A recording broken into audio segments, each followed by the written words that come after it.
The essence of this class is that we're going to be building a script, working with theme in the way that you would in the process of building it.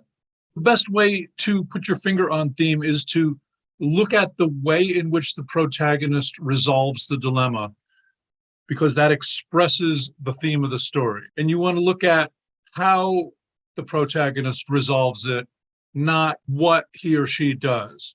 What we're talking about is looking at the theme that's emerging organically from the material rather than the theme that you set out to write or the theme that you insist it must be, because stories often veer away from their original intention.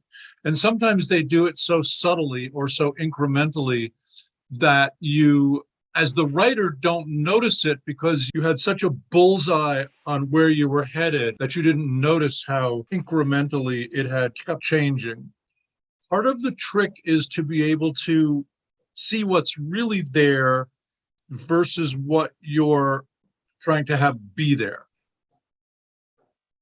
And it can be a very subtle thing.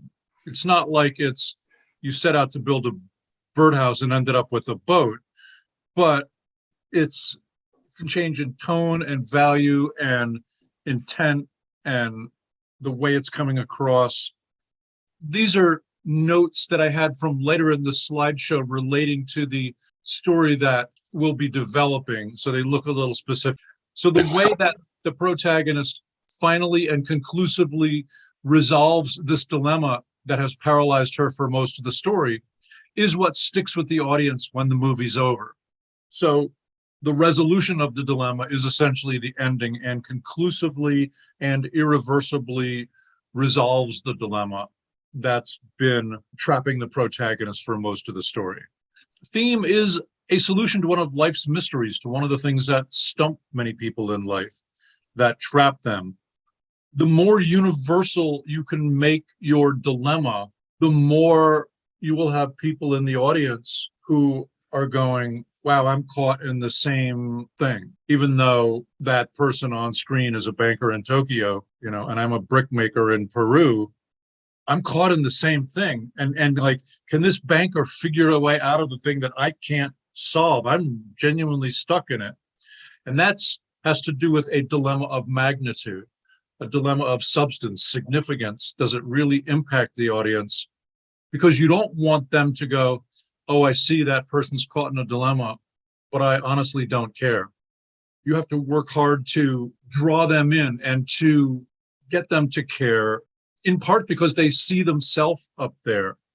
And audiences are very susceptible to that. People are wired for human faces, and people are wired to identify with people that are around them. So half of your job is done, but you got to do your half of it well.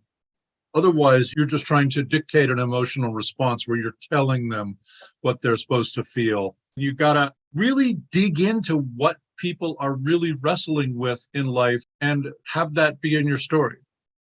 This is a little section from my book that I popped in here to get us started. Theme is what the movie is about. It's the movie's soul, its heart, its animating spirit.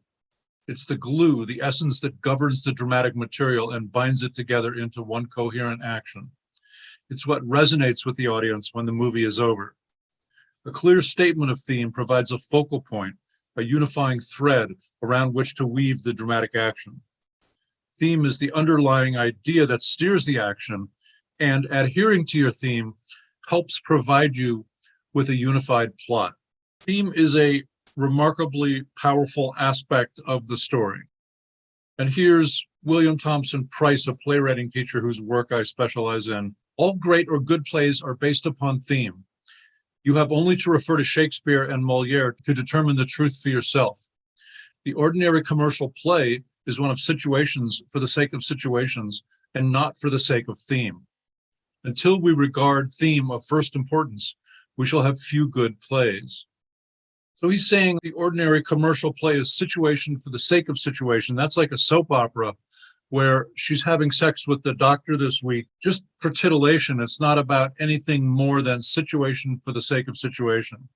The ability to have thematic depth in a story is really important. And You can see that, for instance, in Tootsie. It's a fun comedy, but it has a lot to say. And this is Price again. The highest form of plays involves the philosophy of life, so that if the theme is not worth considering, there is usually little substance in a play. With a theme, your play will be about something. Theme does not stand alone. No principle does. Mere theme will never make a play. But it is a definite something. It furnishes a spiritual atmosphere and the philosophy of the play. It gives the clue to the actual shaping of the play. The tone depends upon it. It is the largest unit of the play. Now that's a really interesting statement. It's the largest unit of the play. It's huge. And if you look at Tootsie, there's so much being said in that story, and that's what the story is about. And it comes across everywhere, either by the presence of what the Dorothy Michaels character is bringing to the story, or the absence of how Michael doesn't bring it to the story. This is Sidney Pollack talking about Tootsie. Sidney Pollack's the director. He said this after he'd been working on the script for a while. I concentrate very hard on understanding and articulating for myself and everyone else involved what I think the picture's about. By what it's about, I do not mean story. What a film is about, in my opinion, has nothing to do with story. Quite the opposite. It's everything except the story. It's trying to arrive at a sort of spine, if you will, of the picture, a way of viewing it that directorially instructs you on a way to view each scene. Tootsie was about a man who became a better man for having been a woman. If you start to look at every scene and say, in what way does this scene illustrate the idea of a man becoming a better man for having been a woman, you see that, in the beginning, Tootsie works very hard to show you that part of him, which needs redeeming. Because if he's going to be better at something, he has to be worse at it first. The minute I define that as an idea, I can begin to measure every scene against it in some way. That doesn't mean it's going to be a good movie. It just means that I know what it's about and can communicate that to the actors. So that really says a lot there. And he's writing about a film with a lot of thematic depth and a comedy with a lot of thematic depth. And Sidney Pollack said in Tootsie, yes, it was a comedy, but we didn't play it for laughs. We played it straight. It was the construction of the story itself where you had the juxtaposition of certain things that made it funny. Because theme is a central part of how you navigate your story, how you build it, how you encompass it and clarify what's going on with your story, you're using it as you're building the story. It's not a mere academic exercise where you look back on a completed story and go, oh, I see, the theme is becoming a woman made a man out of Michael Dorsey. And Sidney Pollack here is saying that even after he'd been working on the script for a while, he didn't write the script, but once they were making it into a movie, they wrestled with it more. And it finally dawned on him what it was really about thematically. And he's like, oh, okay, now it's like a boat with a keel where it's got some real weight and it'll stand up straight and, it's got some depth and some power. So you want to be able to get a sense of what the theme is as you're building the story and work with that and work to clarify and articulate it. But to get to the point where you can sense, so you have to work with your story for a while before you start to see the theme that's emerging organically through the complete action of the story. You may set out with the theme in mind, but you have to be careful of that because it's easy to become preachy or heavy-handed. So it's better just to try to build a great story and then let the theme emerge organically and then find it, see it, work with it, resonate with it, and reinforce its strengths in the story to amplify the power of the theme. We're saying that the way in which the protagonist resolves the dilemma expresses the theme of the story. So you tend to want to have a good, strong dilemma in your story that carries the whole story. In Tootsie, Michael Dorsey had a dilemma because he was a pain-in-the-ass actor who nobody would hire, and he dresses up as a woman, gets hired on a soap opera, and all of a sudden, the world opens up to him. And so his dilemma trapped between two equally unacceptable alternatives, is that it's unacceptable to let go of this amazing new job where he's got a fat paycheck, respect as an actor, he's working like all the time. He's got his first real relationship with a woman, maybe ever, but certainly in a while, because he's dressed as a woman and he can't run his stupid trip on her in the Jessica Lange character. And yet, so it's unacceptable to let go of that. Nothing's going to pry him away from all that. And yet it's equally unacceptable to keep doing the job, because it's not only is it the best thing that ever happened to him, but it's the worst. It's disrupting his personal life. It's destroying a lot of stuff. He's got one of his co-stars, John Van Horn, French kissing him. It's tearing apart his friendship with the Terry Garr character, Sandy. And he can only get so close to Julie because he's dressed as a woman. Having a good, strong dilemma that carries the whole story and building that dilemma to its breaking point, the crisis, forces decision and action about that dilemma at this make or break juncture at the end of Act 2. And then you have the whole third act is a fight to the finish, which leads up to the protagonist actively and conclusively resolving his or her dilemma, the resolution of the dilemma, and the way in which the protagonist resolves the dilemma expresses the theme of the piece. What we're going to be doing here today is that I have a story which I've actually developed in one of the videos in the subscription program. The class is about jump-starting any story using dilemma, the Enneagram, and the 36 dramatic situations.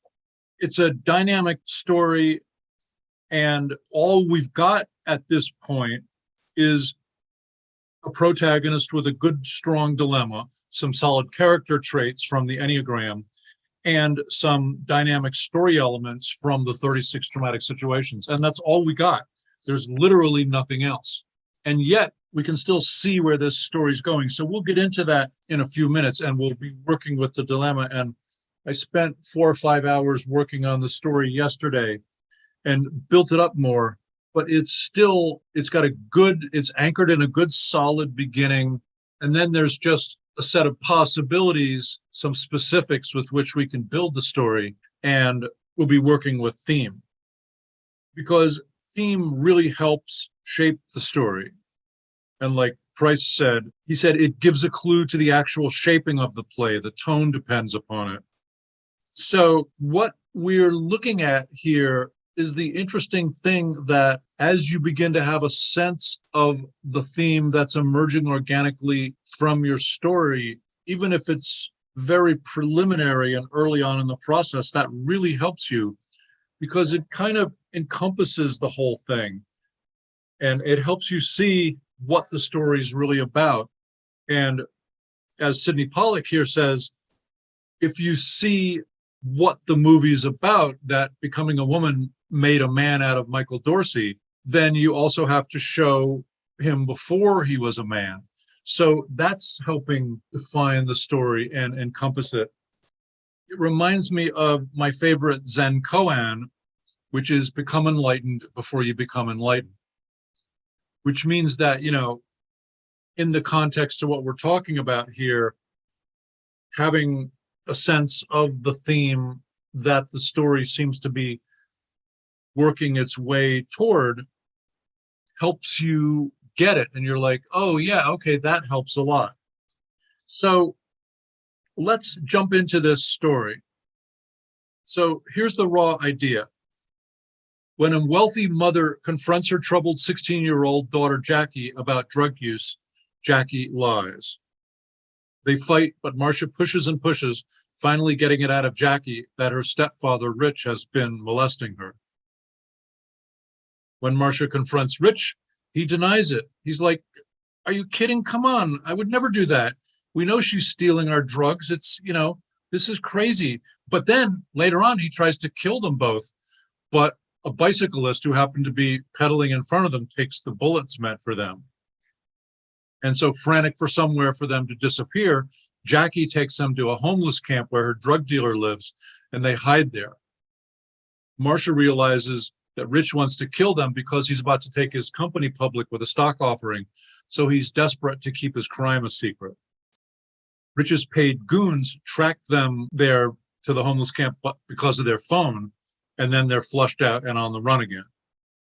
Then things get worse when Rich puts a $100,000 cash bounty on their heads and hands out their photos everywhere, so now everyone is looking for them. Marcia and Jackie go to a cop for help, but he turns out to be crooked, and they just barely escape him. So there's everything. This is just the raw idea. I build it further because the class that this came from is about jump-starting a story with dilemma, the Enneagram, and the 36 dramatic situations. So we build it up more, but it never gets beyond getting anchored in a good, strong start. Okay, so let's build it further. So here we're exploring possibilities for dilemma. And the reason that we're going through this in some detail is because the theme has to do with the way in which Marcia resolves her dilemma, expresses the theme of the story. So is there a way to put Marcia in a situation where she's damned if she does and damned if she doesn't? It's clearly unacceptable to allow Rich to murder them. That's easy to see. In Training Day, that's similar to it being unacceptable for Jake to not make it into Alonzo's elite undercover narcotics squad. Nothing's going to keep him from joining that. And Marcia will never let them get in the sights of Rich's rifle again. That's not going to happen, no matter what. But is there a possible alternative that can be equally unacceptable? Because going home is certain death. The cops are in Rich's pocket. They can't disappear among the homeless because everyone's out for the $100,000 reward. So how can we come up with a second equally unacceptable alternative? Well, what if Marcia is forced to rely on Jackie's resourcefulness as a burgeoning criminal to survive and fight back? So Marcia can't survive without Jackie thieving, lying, hustling, sneaking, and being a rough and ready criminal. What if Jackie turns into an energetic, fearless attacker when she's high on drugs? So as much as Marcia hates that she's doing this, their survival, it turns out, absolutely depends on it. How did you learn how to be a pickpocket? You took that guy's cars. You took that guy's keys. And Jackie's like, yeah, I did. And you want me to give them back? And Marcia's like, no, I hate this, but, thank you. Let's get the hell out of here. They're going to kill us. What if the only way to get out of this trap is to finish off Rich while he's vulnerable? Because once he goes public, he'll become a billionaire and will be virtually untouchable. What if there's proof that Rich raped Jackie back at their home, but it's almost impossible to retrieve? My idea is that when Rich started molesting Jackie, she bought a hidden video camera that's inside a teddy bear. She took the bear to her mother to tell her about it, but Marcia was too busy with something crucial and didn't allow Jackie to interrupt her. Like, I'm on the phone, this is important, one of those type things. In a rage, Jackie throws the bear out her 5th floor bedroom window and it gets stuck in the top of a tall pine tree. So if they can somehow retrieve that bear, they'd have proof, and not only would Rich go to jail, but his sacred deal would go down in flames. But the home is on high alert with a serious security team, so that's virtually impossible. And while they could run and disappear, the chance to destroy him drives them both to risk everything to get that bear. But why wouldn't Marcia just vanish with her daughter?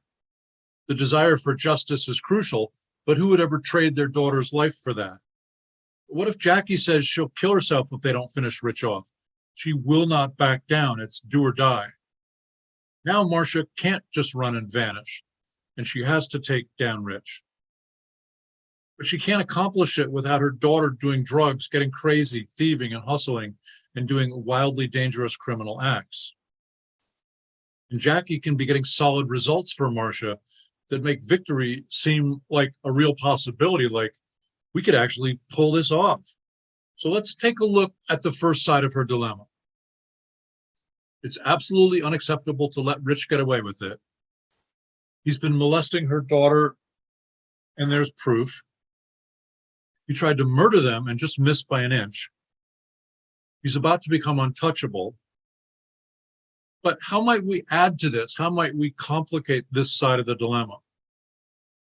How can we layer some more complexity onto this so that it's even more unacceptable to not take him down? What if Marcia's family wealth is wrapped up in the deal so that she'll lose all that if he wins? How could that work? As her husband, he'd inherit all her money if she dies. But even if she survives, he might have a slippery legal way to get it all anyway. What if he can have her declared insane so that he becomes the custodian of her wealth? What if her family went through unimaginable difficulties to acquire and hold on to that wealth? What if he has some arcane legal manipulation that can wrest the money away from her so that even if she survives, she'd be a pauper? So it would then be that much more unacceptable to let him get away with it, because she'd be losing everything that her ancestors worked for so long and hard. The more ways in which we can make Rich a genuine monster, the more unacceptable it becomes to let him get away with it all. The things he does in his quest to hunt them down could make him even more of a monster. Maybe he reports Jackie for grand theft of some jewelry. So it's unacceptable for Marcia to get away with it. Molesting her daughter, trying to execute them, ruthlessly hunting them, accusing them of theft and insanity, manipulating it so that Marcia loses her family wealth, becoming a billionaire and becoming untouchable. And it's equally unacceptable to see her daughter become a drug-crazed criminal, help Jackie and get crazy with her, doing dangerous things that could get them killed. It's unacceptable to let go of the substantial results that Jackie gets. And it turns out to be unacceptable to let go of the unexpected thrill of adventure and risk. I see her as having had a sheltered life, and all of a sudden she's out in the thick of it and like, wow, this is fun. And it's unacceptable to let go of this unaccepted bonding with her daughter, even if that means taking speed and evading hitmen, where she's like, we got to run, we got to run again, but we haven't slept in days and we haven't eaten in 30 hours. And her daughter goes, here, take these pills. She goes, I'm not taking that shit. No way. And the daughter goes, take them. You have to. And she does. And an hour later, they're like running through the mud, and Marcia's going, this is fun. She's all hopped up on it. But it's the bonding. That's the thing that she can't let go of that. She'd never had a relationship with her daughter before where they were really working together and with this intense connection. So that's the dilemma. And the Enneagram is a personality profiling system that's based on ancient wisdom about human nature and cutting-edge psychology. So there's 9 types in it, and I'm looking at Marcia as a type 3, the achiever.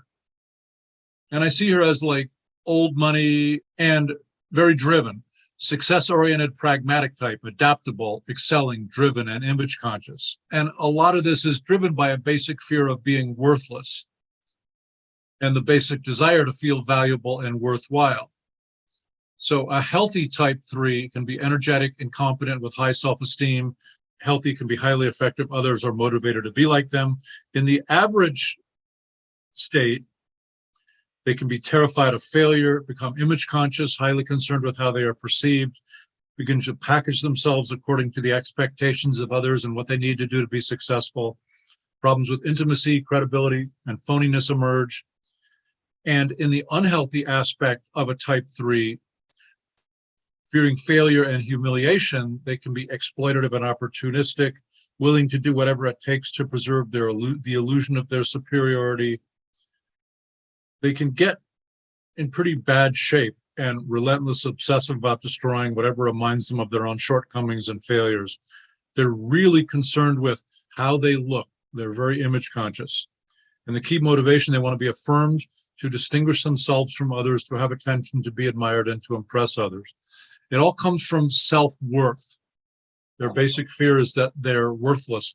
So they promote themselves a lot. When they're healthy, they really are in great shape. When they're unhealthy, they're desperate to look good. They want to impress others. So I see her as a 3. I see Jackie, the daughter, as a type 1, the reformer, the rational, idealistic type, principled, purposeful, self-controlled, and perfectionistic. Now, that might not sound like her right away, but you'll see in a minute. The basic fear that drives her is of being corrupt or evil, defective, basic desire to be good, to have integrity, to be balanced. So a healthy one has an intense sense of right and wrong, is extremely principled, moral values, truth and justice are primary values, and the truth will be heard really drives them. So this is someone who's been wronged, and her principles are like, he cannot get away with that. That's not right, and I'm not letting that happen. In the average aspect, where Jackie is definitely an average to unhealthy one, they feel that it's up to them to improve everything, crusaders into causes and explaining how things ought to be, and can become impersonal, puritanical, emotionally constricted, and rigid. And type 1s are an emotional type, but they think that they're a logical type, and they feel like they're a cauldron of explosive emotions, and they have to keep the lid on to protect other people around them. They're a heart person, and they think they're a head person. So they can become impersonal, puritanical, emotionally constricted, rigidly keeping their feelings and impulses in check because they have to keep the lid on the volcano. They are highly critical of both self and others, picky, judgmental, perfectionistic, very opinionated. And you could see how if she is highly critical of self and others, and you have Marcia as a type 1, image conscious, highly concerned with how they are perceived, feeling worthless, very image conscious, that the interaction with someone who's picky and judgmental, it can really be a harsh combination and a sort of explosive combination. Correcting people, badgering them to do the right thing as they see it, impatient, never satisfied with anything, moralizing, scolding, abrasive, and indignantly angry. In the unhealthy state, the 1 can be self-righteous, intolerant, and inflexible, begin dealing in absolutes. They alone know the truth. Everyone else is wrong, very severe in judgments while rationalizing their own actions, obsessive about imperfection and the wrongdoing of others, condemnatory towards others, punitive and cruel, and are susceptible to severe depressions, nervous breakdowns, and suicide attempts. Key motivation wants to be right, to strive higher, to improve everything, to be consistent with their ideals, because often one of the things that happens is that they can become obsessive about imperfection and the wrongdoing of others, although they may fall into contradictory actions, hypocritically doing the opposite of what they preach. So she's driven to be consistent with her ideals, and it all comes from her basic fear of being corrupt or evil or defective. And ones want to justify themselves, to be beyond criticism so as not to be condemned by anyone, because they are condemnatory. They're very opinionated. They're really hard on themselves and hard on everybody else. But she's also a thief and a druggie, so she beats up on herself. And she's also has a blind spot where she can be chewing out her mother for all the things she's doing wrong while she's stealing drugs and hustling people and all that stuff. The 36 dramatic situations are a set of story elements with which to brainstorm and with which to root a story. Because you can look at the 36 dramatic situations and see elements that are already active in the story before you touch it. And it can expose you to possibilities that might never have occurred to you. So when I went through them, I found that conflict with a god was very central in this story, because Marcia is going up against Rich, who's quite powerful, but she's also going up against Jackie, who, as a streetwise rich kid who knows how to steal things and hustle and lie, she's like a god in her arena, and she's a powerful entity that Jackie is up against as she's in a war with Rich, who's a powerful entity. Revolt. Marcia is rebelling against her internal values as well as against Rich, and Jackie is leading her in a revolt, and Jackie is rebellious. Madness. Jackie acts crazy, Marcia goes crazy, Rich is crazy, and goes crazy in both good and bad ways. You know, it's important for Marcia to get into where Jackie's taking them. Jackie has a way out of this. And it works for Marcia to get into the spirit of that and go along with her. Jackie is an anti-hero, and Marcia becomes one. And an anti-hero is a hero, but has, you know, is often a thief and a good fighter and doesn't take shit from anybody and tells everybody the truth about themselves, even if they hate it. And we may not like this person. We wouldn't want our sister to marry them, but in the fight we're in, we love having them on our side. We love that they escaped from prison and they know how to hotwire cars and kill people and save our life multiple times. So madness is very central. You can see that these are all very central elements in the story, all sacrificed for a passion. Both women are willing to sacrifice everything if needed to take down Rich. Disaster. Marcia's dealing with disaster emotionally and externally, but she and Jackie are creating disaster. They're disrupting Rich and his operation and his attempt to become untouchably wealthy. Daring enterprise, willing to do anything to achieve their goals. And so is Rich. Erroneous judgment. Like Jackie keeps coming up with ideas and Marcia is like, are you nuts? That's crazy. And yet it turns out that that is what actually works.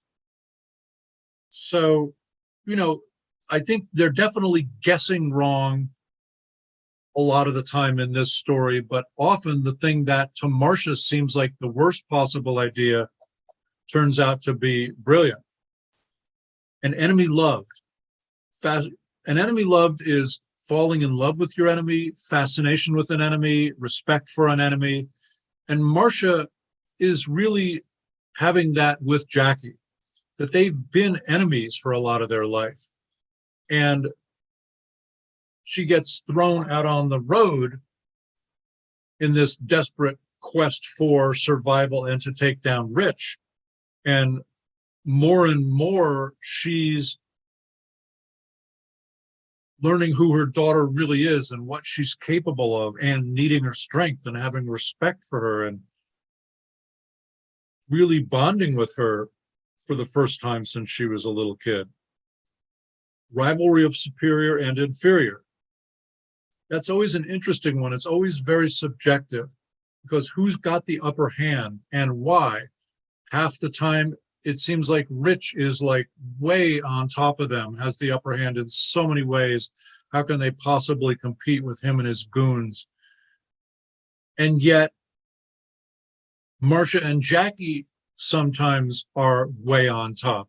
And it can flicker back and forth, and it can be a matter of perception, where Rich thinks he's got the upper hand, but it turns out he doesn't. Or where Marcia thinks she's vastly superior to Jackie, and then a second later, it's Jackie who's the one that's got everything operating and running and keeping them alive and getting them a place to live and getting them some food even if it's all by theft and dealing drugs and working with gang members and hookers. And, so Marcia can feel vastly superior to Jackie, and then a minute later be like looking up at her like an almighty deity who can do anything.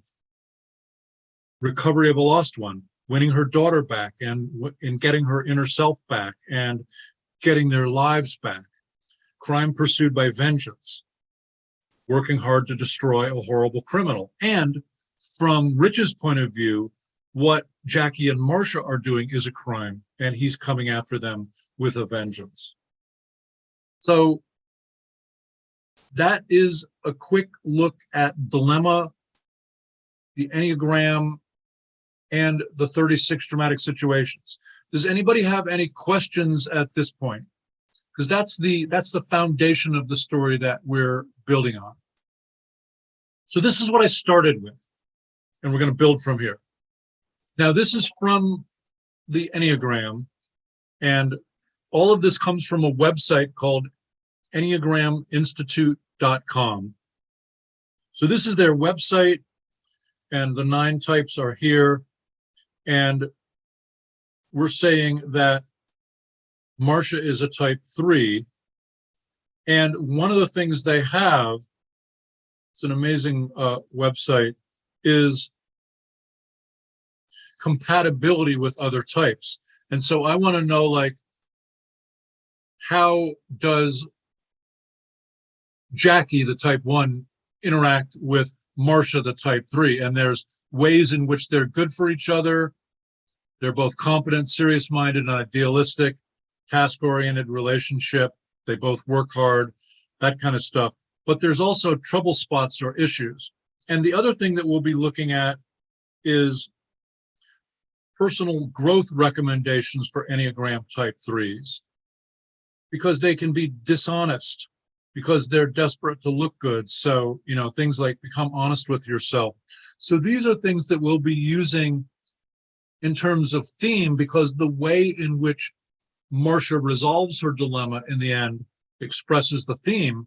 Well, some of the ways in which she resolves her dilemma are to come together emotionally, and that helps her to resolve the thing that was trapping her. So we'll be coming back to that. You'll be seeing that in the slideshow. So if this relationship gets in trouble, it's often over a lack of emotional attachment to each other. These two are oil and water. They've been at each other's throats for a while now. So this is how 1s come apart with a 3, don't get along with a 3 after things get bad. 1s find 3s too workaholic because they're very driven, too concerned with image and their reputations rather than principle. 1s are all about it's wrong, and 3s are like, what will the neighbors think? An average unhealthy 3. So 3s are too willing to exaggerate or fudge the truth because they're desperate to look good, and 1s are about that is wrong. We can't paper that over. We can't whitewash it. 3s will switch positions when something doesn't work for them. And 1s have issues with 3s attempting to reinterpret ethical questions and with not owning up to their personal behavior. And this is the way in which 3s come apart with a 1 when things get bad. 3s often find 1s too rigid and judgmental, inflexible in certain things, too narrow-minded, too methodical, too perfectionistic, and too focused on details rather than results.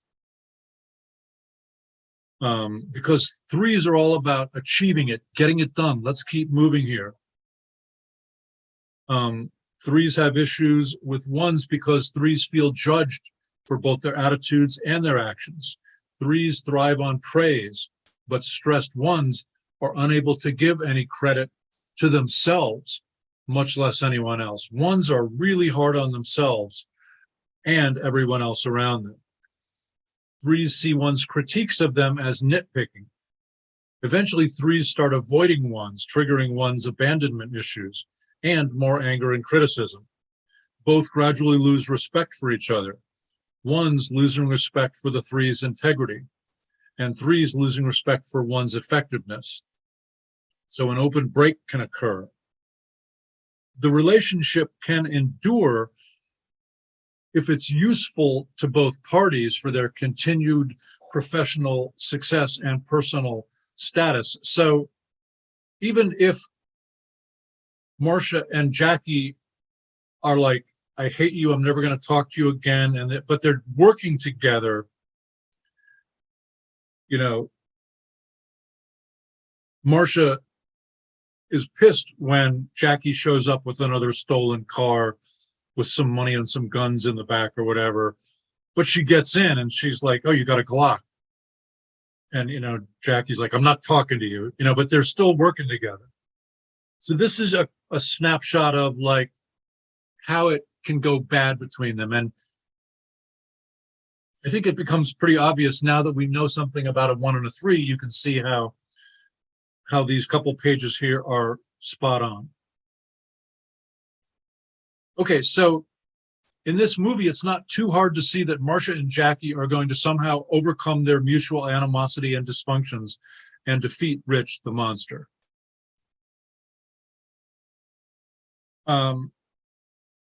It has to be done well for it to work, but we can get a glimpse of what the theme of this story would be about. And just that sense of where we're headed thematically with this story helps us build the story. It helps us to see where we're heading.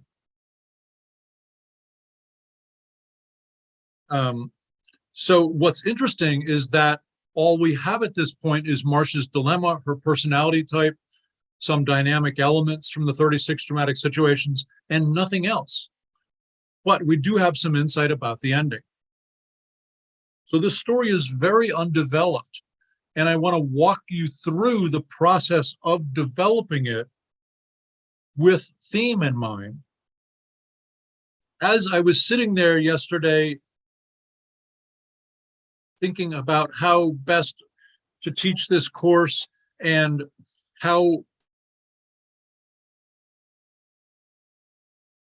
basically realizing, okay, I'm probably going to have to put together the basics of some kind of crisis, decision and action about the dilemma in the face of crisis, and a resolution of the dilemma. If we're only talking in general about, or in the abstract about using theme to help build a story, then that's less useful. And some ideas started popping up for me.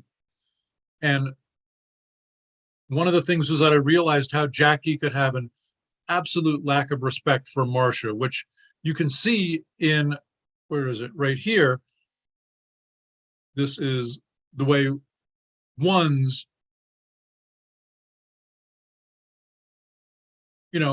hate the way a 3 is just concerned with image and their reputations instead of principle. I don't care what the neighbors think.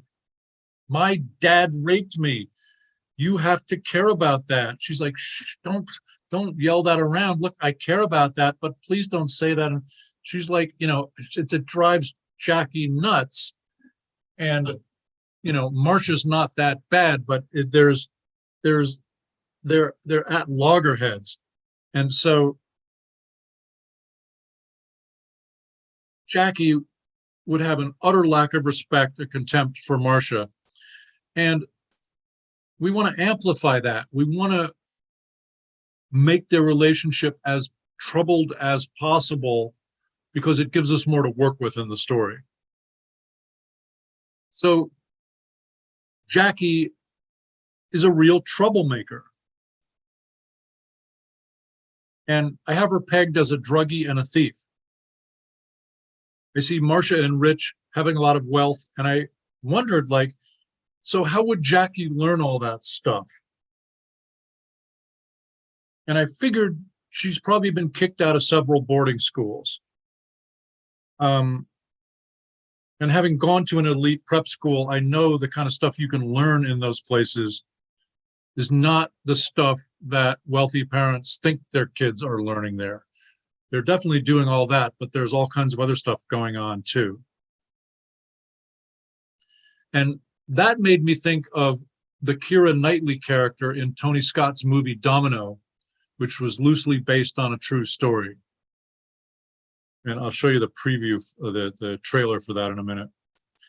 But Domino got kicked out of boarding schools, came from wealth, and was extremely rebellious. She became a bounty hunter and was a wild creature. Now, let me show you the trailer for that. Okay.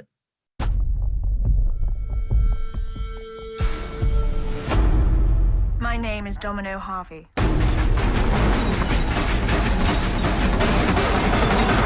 You're probably wondering how a girl like me arrived here. I am a bounty hunter. My name is Domino. What I say will determine whether or not I spend the rest of my life in prison.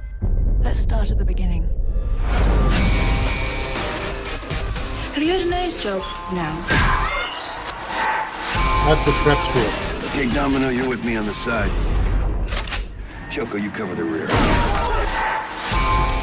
Looks like Night of the Living Dead. Absolutely brilliant.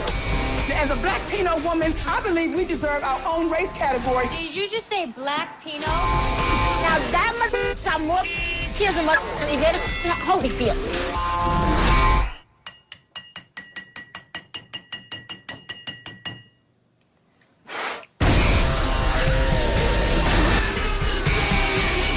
There's only one conclusion to every story. My name is Domino Harvey. We all fall down. My name is Domino Harvey. I am a bounty hunter. Heads you live, tails you die.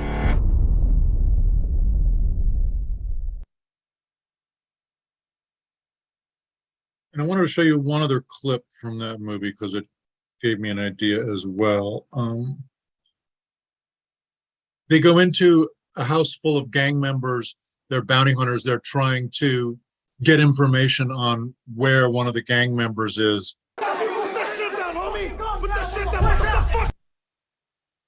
Put that shit down, homie! Put that shit down! What the fuck you doing, bitch? Step back, motherfucker!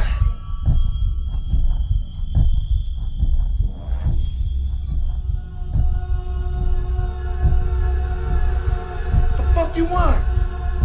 We're not cops, we're bounty hunters. All we want is Hector. Fuck you and the fucking popos, bitch! You tell me where he is and I'll give you. Yo, what?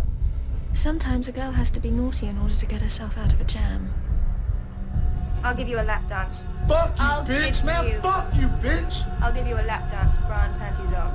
Man, if I wanted to let us go to a strip joint, motherfucker. Come on, you and me.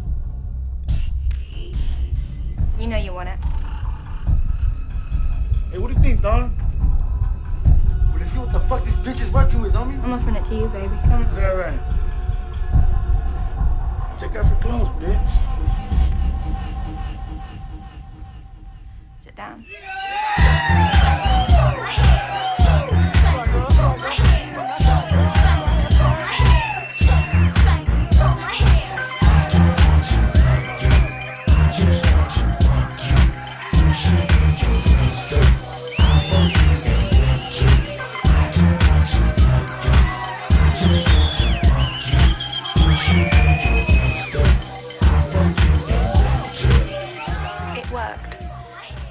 We got the scoop on how to find Hector. 2 weeks later, we nailed him. How could she, if she comes from this wealthy family, how could she have learned all this stuff? Then I thought, oh, maybe she got kicked out of some boarding schools. And then I thought of Keira Knightley. And I'm remembering her. And then I remembered this scene. And that made me think, you know, this brings more flavor to this character, Jackie, more dynamics to the story. And like, how crazy could we get? You know, maybe she would end up pimping out Marcia to get them access to some place. It could be a fun, wild scene. You said you'd do anything to save me. And Marcia was like, are you out of your mind? Like, absolutely not for 1 second.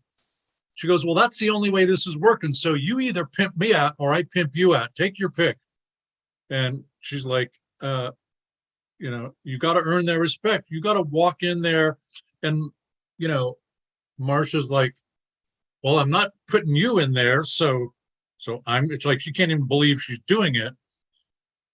But, you know, it's like the dilemma takes us places. And notice how, if even at this early stage in playing What If, and thinking about theme, that if Marcia and Jackie working together are going to overpower and outwit Rich to defeat him, that you can see in the ending that they're going to come together. Marcia's going to be a completely different person. Jackie's probably going to be scared straight and a completely different person. So we're looking at like really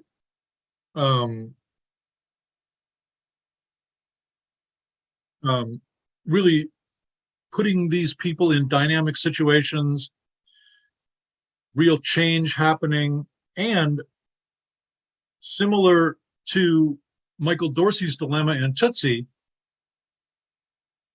this is the worst thing that ever happened to Marcia and the best, that it's simultaneously destroying her and creating her. So that, you know, her walking into some room as some kind of hooker or stripper or something and doing something so they can rob the place or con somebody or get access to something. You know, part of her is like mortified and shocked that she even would consider the idea. And part of her is maybe having some fun. And like maybe afterwards she says to Jackie, she was like, that was fun. I can't even believe I'm saying that. You know, and part of it is just earning the respect of walking into a room and commanding it instead of being like a housewife in a wealthy arena who's overly concerned with how she appears and what's the word? I'm blanking on the word, but you know, like puts her husband first, subjugates herself type of thing. So, and that gave me the idea that maybe Marcia and Jackie recruit an army of gang members to help take down Rich. You know, Rich might say, yeah, you and whose army? The gang could keep the cash that's in Rich's safe. Maybe it's even Marcia's money, but she's happy to sacrifice it. You know, you guys come in with me. There's 400,000 in the safe. You know, I saw it 4 days ago. It's there. You guys can have it. Just help us get in that house. Maybe Marcia tells the IRS secrets that she knows about Rich. Disgruntled ex-wives are a prime source of intel on tax cheats.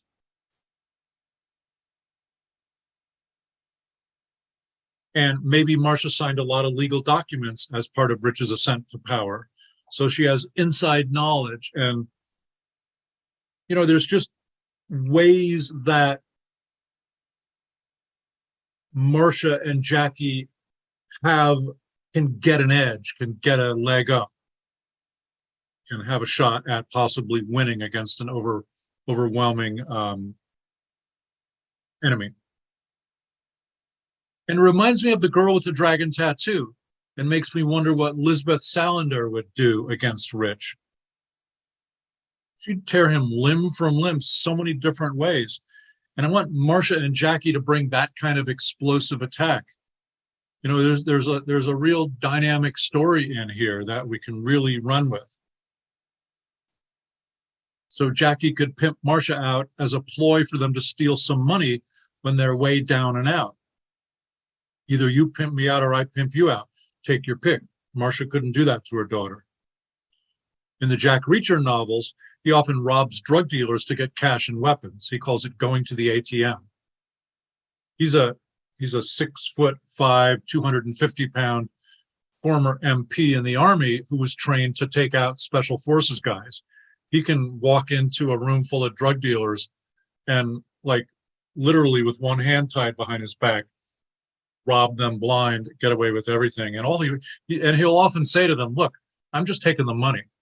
You'll make it back in 2 days. I don't want anything else. So we want to combine Marcia's insider knowledge with Jackie's killer instinct. They could be a dangerous team once they manage to get on the same page enough to operate. They could steal money, guns, drugs, evidence, cars, jewelry, supplies, passwords, or someone's identity. Jackie could get Marcia to rob her country club. Marcia has access to a lot of places filled with wealthy people that she can waltz right into and do the things Jackie tells her to. Not like she's holding the place up at gunpoint, but there's a lot of angles they can work in a place like that. So what skills does Jackie bring? Lying, theft, con artist, and a good actress as part of that, brazen sexuality, fearlessness, the gift of gab, fraud, dealing drugs, car theft. And that's just scraping the surface, but it's a decent cross-reference. What skills does Marcia bring? Class warfare, snobbery, she knows how to work a room. Karen skills, she can get the manager and make shit happen. I remember when I was a kid and something went wrong with something that my mother bought at, like, a Bloomingdale's or something. And I remember my dad saying to her, they're not going to let you return that. She goes, that's what you think. She went in there and made a scene and raised holy hell, and they gave her it right away. It was really funny. She has confidence. She can act like she belongs. She may be great with horses. She might be good with fast cars. And she's got that mother bear thing in her, even if it hasn't come out all that much yet. She may have a great memory, for all the documents she's signed and the things she's seen. And, like, I didn't even really read the stuff he had me sign, but I do remember, some of the words in it. It was about, the something foundation in the Bahamas, and, it was like money laundering and offshore wealth type stuff that she was setting up. Maybe she went to Princeton, has a circle of people she can operate in, hook up with. Maybe she used to be a Republican fundraiser or is a Republican fundraiser. So these are just things that she might bring to the table. She might be good at archery, just things like that, things she grew up doing. So how can we combine their two skill sets? Maybe steal a high-end car from a fancy restaurant. Like, Jackie can steal the car easily enough, and Marcia can walk into a restaurant and get whatever she wants. And, like, she just knows how to lord it over people and act like she belongs. You could plant a listening device in Rich's car, even if they're at the fancy restaurant, get his keys, go put something in Rich's car, even if it's one of their phones, so they can hear what he's saying for the next hour. And Marcia might have her own, she probably has her own set of keys in her purse, so she can get into the car later and get the phone back. Selling drugs to rich people. Does Marcia give the goth or punk Jackie a debutante makeover as a disguise? I wouldn't recognize you if I saw you on the street. Maybe they even send her into somewhere of riches because she's unrecognizable, like wildly unrecognizable.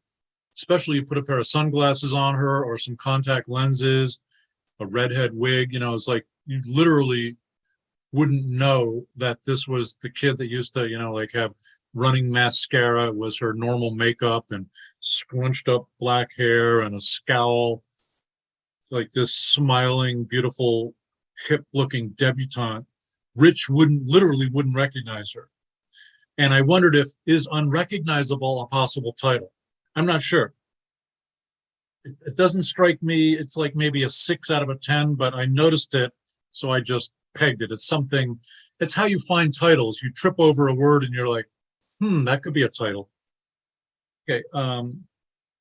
Does Jackie disguise Marcia as a high-class European call girl and send her in somewhere of Rich's?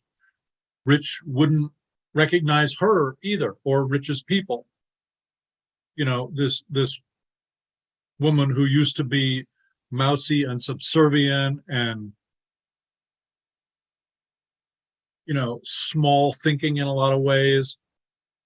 This ultra confident, gorgeous woman in heels and black leather pants and, like throwing her weight around in a super cool way. So they can do makeovers on each other and you have interesting possibilities. They can do a GoFundMe fraud from rich suckers. Jackie is like, they fall for this shit left and right. And Marcia's like, yeah, I think you're right, actually. She can go, work her Princeton crowd, put up money for this veteran with blah, blah. And they all of a sudden they have $100,000 to, to put something in escrow to screw up Rich's deal or something like that. And then another idea that occurred to me is like, does Marcia get horribly betrayed by one of her people, one of her, closest allies that could really finally push her over the edge? What if her best friend helps them at a critical moment and then betrays them to Rich in a horrible way? What if Marcia and Jackie are in big trouble and have just finally recovered the teddy bear with the camera in it from the tree that has proof of Rich molesting Jackie? They got it from the tree at great risk and show it to this best friend. And the best friend destroys the tape and secretly summons Rich. What if she's been having an affair with Rich? What if Rich captures Jackie? So, it's one of the obvious possibilities in a story like this, but it took me a while to trip over it. But it would be a really dynamic moment because they like just barely got away with the teddy bear out of this tree and they're in huge trouble. And they run to her house. There's one person that will help me. And, her friend is like, yes, come in. God, where have you been? You look horrible. We've been through hell, blah, blah. And look what we got. It's proof that, and then the friend, we see her put it down the garbage disposal or whatever, or she palms it or puts it next to a magnet or anything. And Rich walks in the door because she's speed dialed him. And we find out, Rich gives her a big kiss and has a gun on them, captures Jackie. So like Marcia, that might be the thing that really brings out the mother bear in Marcia. She could flip and go totally savage at this point. Now the mother bear is really on the attack. And something like this would constitute decision and action. It would be the point at which she snaps and breaks the paralysis of the dilemma that she's been stuck in. And this would be happening somewhere around the beginning of Act 3. And the decision and action would be the immediate result of Marcia's dilemma coming to a crisis, the critical juncture, the make or break point, the gun to the head. Which crisis is all the worst possible things happening at the worst possible moment. Mental breakdown, the edge of disaster, the edge of success. One of the things with the worst possible things happening at the worst possible moment is you could be right on the edge of putting it all together, and then it all goes wrong, and you're like, not now. It's like it couldn't be worse. So just because crisis sounds like the worst possible things happening at the worst possible moment, that can include imminent success. You're right on the edge of pulling it off. So mental breakdown, edge of disaster, edge of success, drug problems, Marcia and Jackie at war. So you could see that this stuff happening here, like this coming on top of other things going wrong at the same time, major things going wrong, would be the crisis, including Rich capturing Jackie. Marcia flips and goes totally savage. That's decision and action in the face of crisis. She's no longer paralyzed by her dilemma. She's no longer paralyzed internally.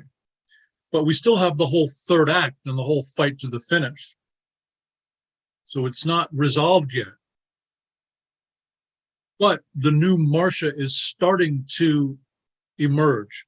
And you can see we're on a trajectory toward the resolution and toward the theme. Like the person she's going to be at the end of the story is going to be some version of this, but more refined and more together.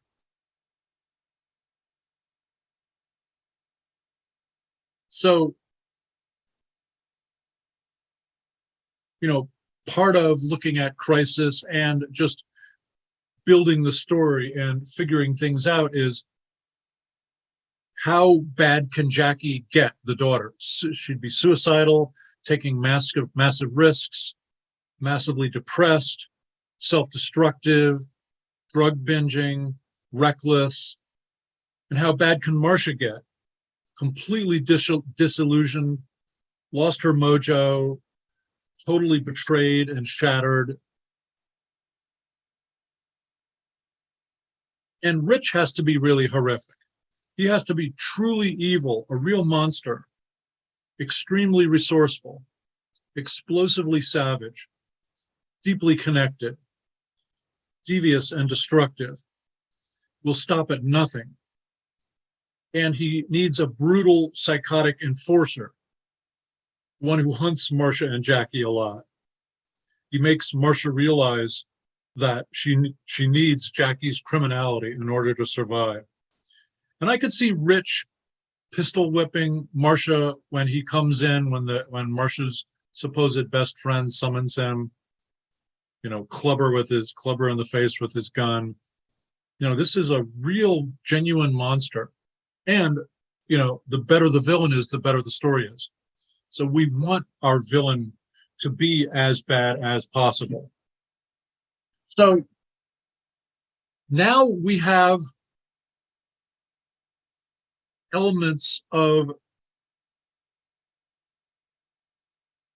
a dynamic story, and it's not put together yet.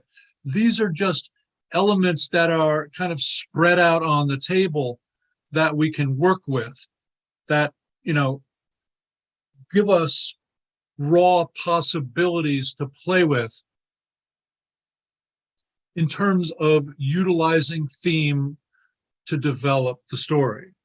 Because theme is not just something that you put your finger on once you're done. It's something that you put your finger on as you're building the story, and you use that to shape the story and set the tone of the story,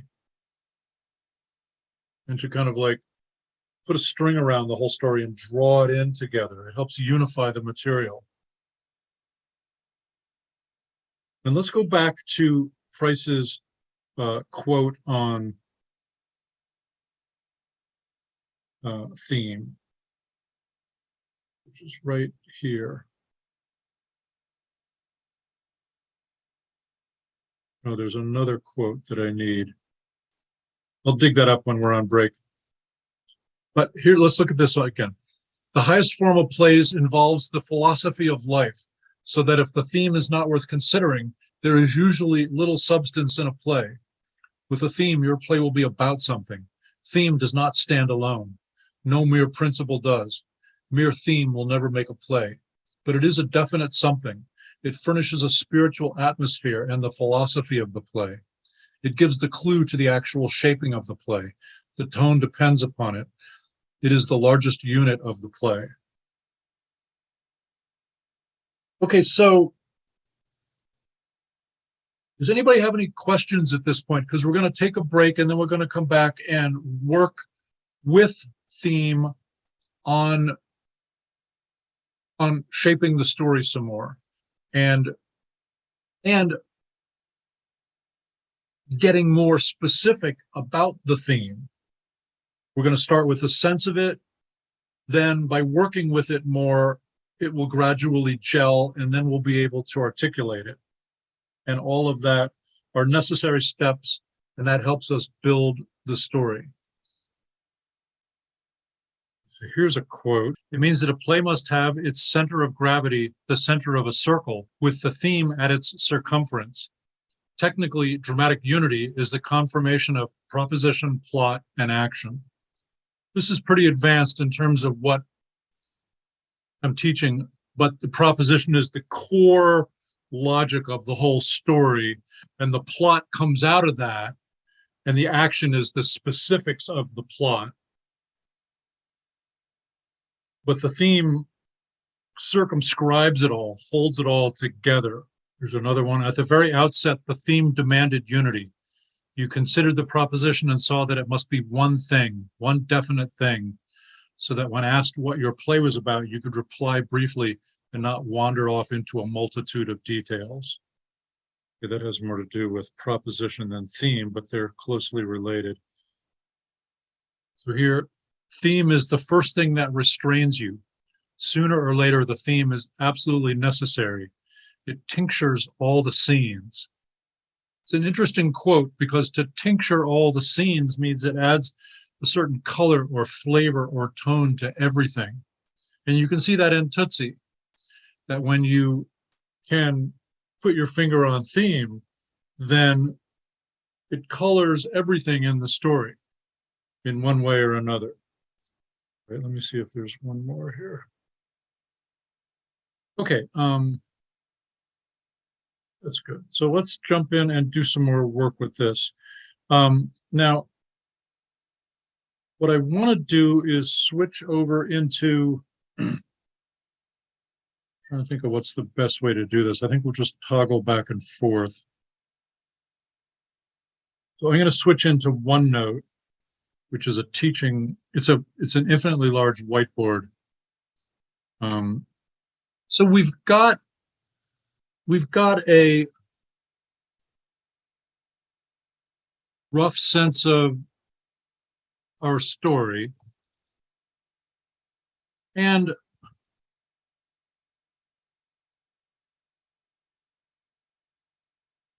a rough sense of its theme, that, you know, she is going to,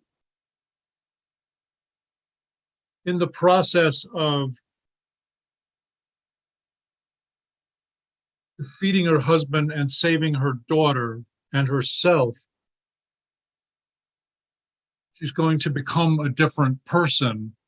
And so we can look at, there's what she does, come on,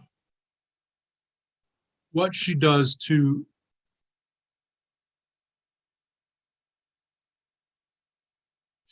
there's what she does to defeat Rich, and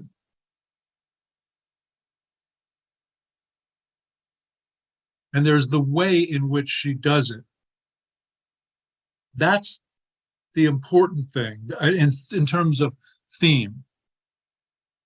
You know, so what she does would be to probably trick him, overpower him, outwit him, have her cavalry, which might be a gang and the IRS helping to knock him down. But she would be the main one to do it. They would just be the cavalry that helps her. They don't do it for her. The protagonist always has to conclusively resolve the dilemma, not have it done for them or have it magically just sort of come together. But the way in which she does it is that she finds her power, and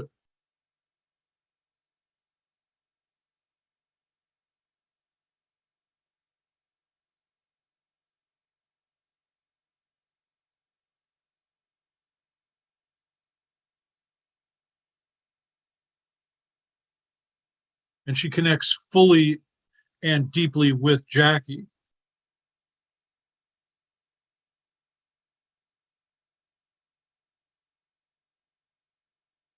And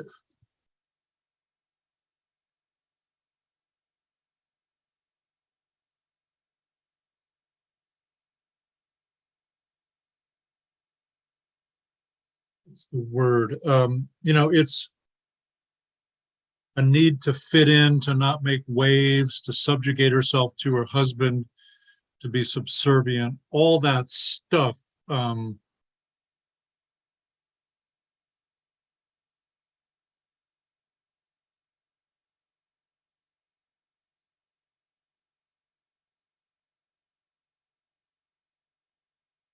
She transcends her weaknesses and disabilities. And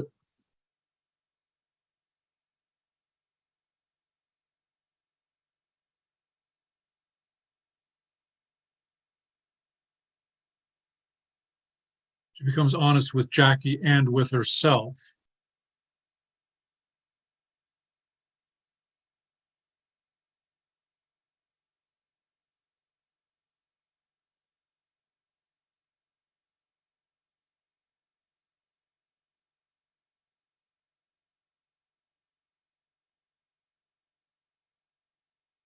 And in with resolution is the resolution of the dilemma. And there also tends to be a recognition and a reversal. Yes, Wendy, you had your hand up. I raised my hand because throughout your discussion, I keep hearing in my head a saying that we have in our family: blood is thicker than water. And when Jackie and in the beginning, Jackie and Marcia are at odds, maybe Jackie has tattoos and everything is like they're at odds all the time, but this brings them together, and she proves to Jackie that blood is thicker than water. And in the end, because they defeat Rich, and they're together in the end as family, blood, and then they go get a tattoo together. Of blood. Yeah. And yet, she ends up by giving in and getting a tattoo, even though she despised them all along. And it's right. Blood. Yeah, Jackie could be covered with them or dying to be covered with them. And like, it drives her crazy. She's anti-tattoo, and she's like, this means this, and this means this. This is for this, and this is for that. And then in the end, they go together and get a tattoo of dripping blood, because blood is thicker than water. Yeah, and that's what they call the denouement, which is the upshot, the epilogue, the aftermath, and is often like 90 seconds long. You get a glimpse of the new equilibrium. But once the fight is over, the story's over, and you want to get the audience out because everything after that is anticlimactic. And, the mere fact that they're blood relatives doesn't mean that they're tight.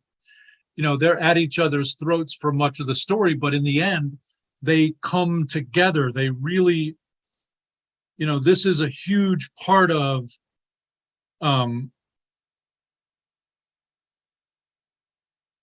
how she pulls it off. And the other thing is that she finally becomes a good mother. And, supports Jackie, and sees her and understands her. And like, if part of this story is that Jackie is scared straight, then Marcia has to really be there for her and not just have it be a momentary plateau where Marcia's going to go back to her shallow life and Jackie's going to go back to, desperately trying to make a connection. So you want them to be like really bonded.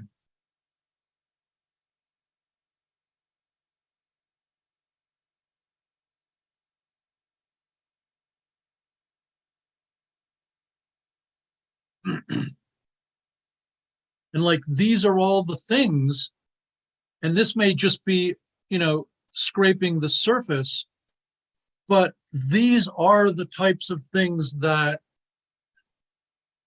constitute the ending and constitute the power of the ending and constitute a substantial recognition by Marcia and a substantial reversal. And I was thinking when I was spent 4 or 5 hours thinking about this story yesterday, was that when at first I thought, well, Marcia can do a makeover on Jackie and, like almost like as a disguise, dress her up as a debutante so that she can walk into this thing and pull off this con or steal this or get somebody to come outside with them, whatever it is. And I was thinking how like Jackie would hate that and hate the makeup, but then actually kind of enjoy, it's like actors say when they put the costume on, all of a sudden they're in character, that Jackie could enjoy that and be able to wield it. And it's not like all her values have changed, but that she's like, oh, this is cool. And maybe her mom is trying to put her in things that are too dowdy for her in clothes, but she gets like a hipper version of what her mom's after. And she's like, well, that is really cool. And I thought the same could be true when Marcia gives Jackie a makeover so that she can walk in and be like, like a high class European call girl or something like that. And I was thinking, like, there's all these negative connotations of that, but it's also just a woman dressed well, carrying herself well with confidence and sexuality and power.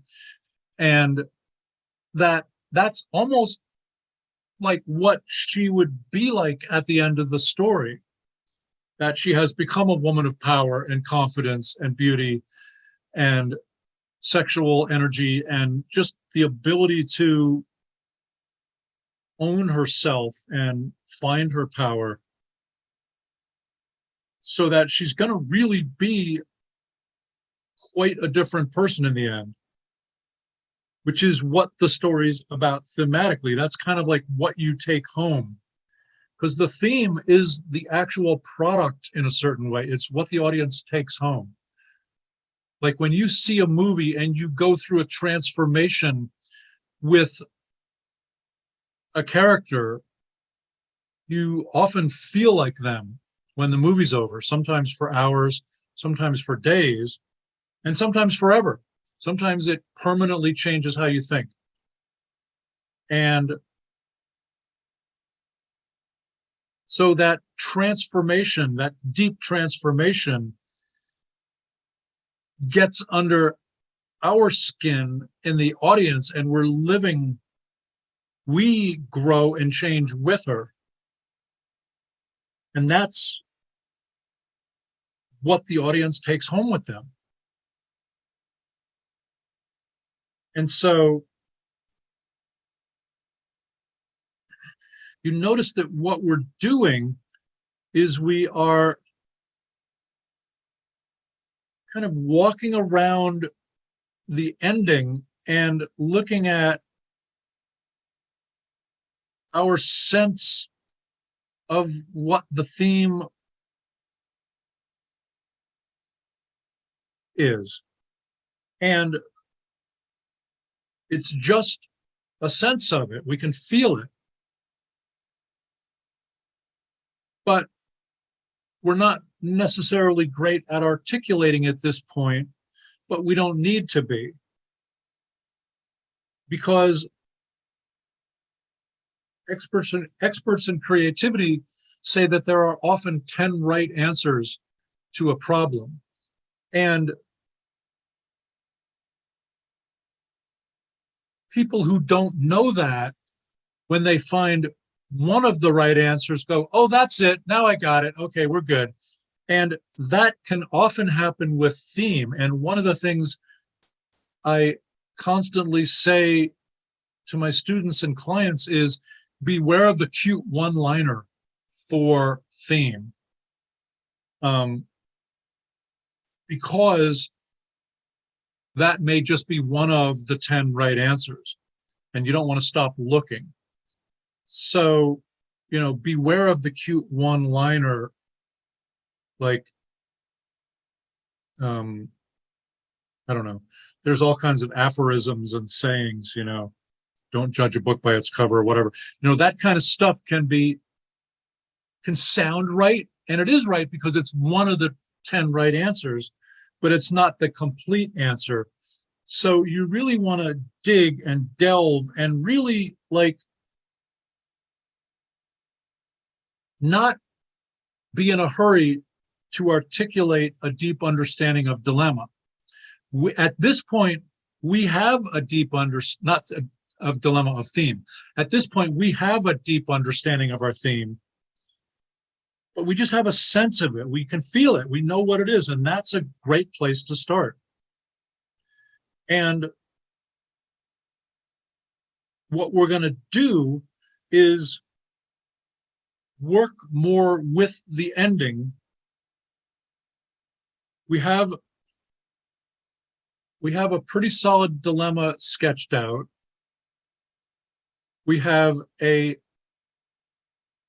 tentative crisis and tentative decision and action and a tentative resolution. And in terms of a sense of proportion,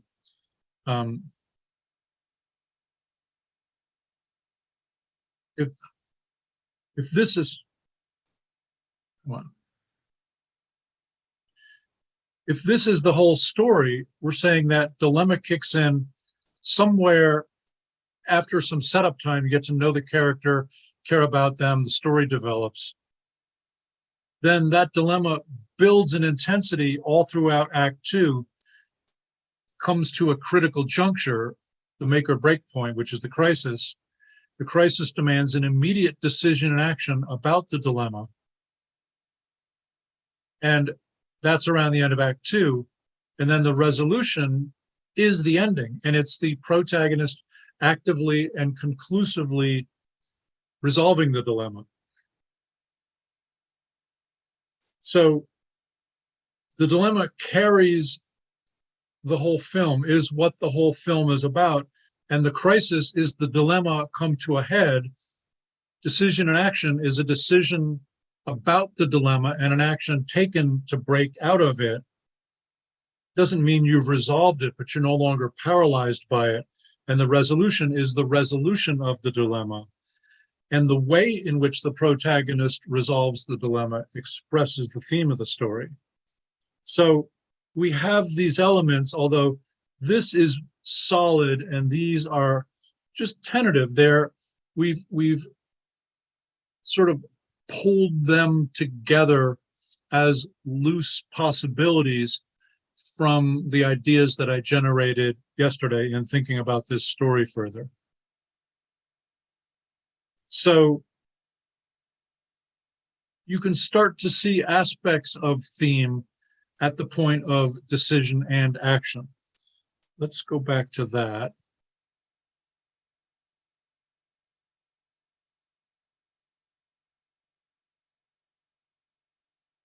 So I organized my thinking about how to do the story, and then I wanted to do the rest of it with you guys in real time. Personal growth recommendations for type 3. It's essential to be truthful, and to be truthful about your feelings and needs, because 3s always have to be looking good no matter what. And the more unhealthy they are emotionally, the more they're desperate to look good on the surface.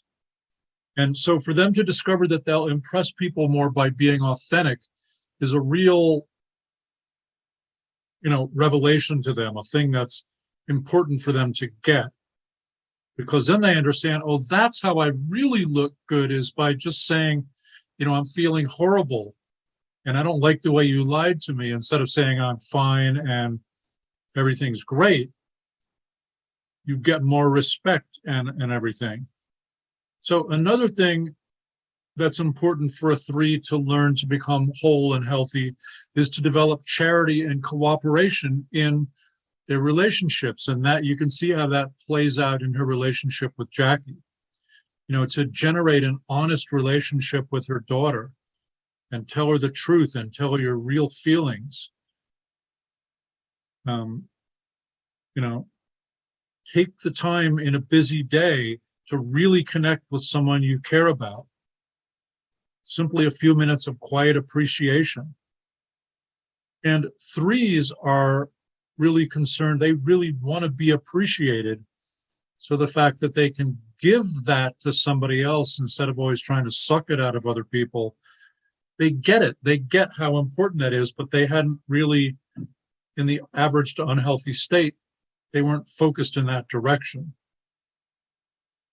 So by doing this, they become a more loving person, a more faithful friend, and that helps them feel better about themselves.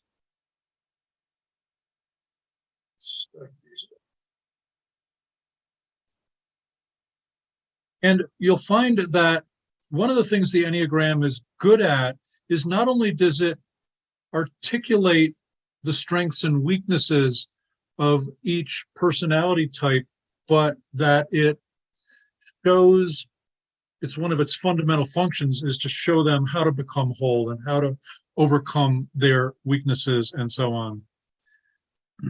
So the type 3 needs to learn how to take breaks, because they can drive themselves and the people around them to exhaustion with their relentless pursuit of goals. They're very driven. They're always got to be about achieving, getting there. So rest periods to connect more deeply with herself. Take 3 to 5 breaths, recharge batteries, that kind of thing. Get some perspective. Develop your social awareness.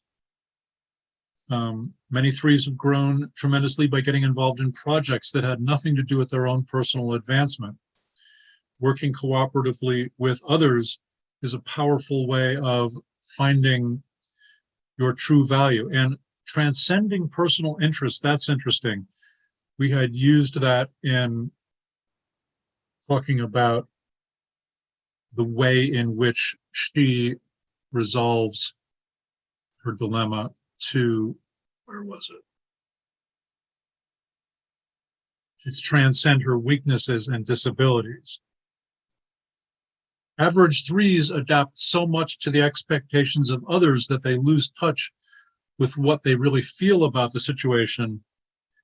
And so they can develop themselves by resisting doing what is acceptable in order to just be accepted.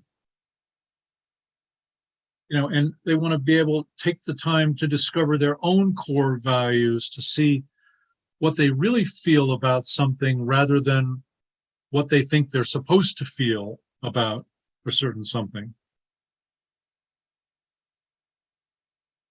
And, that's something that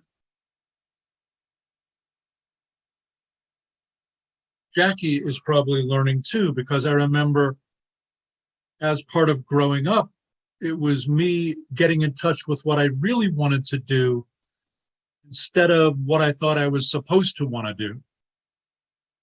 And it's easy to be confused by that. So these are elements that contribute toward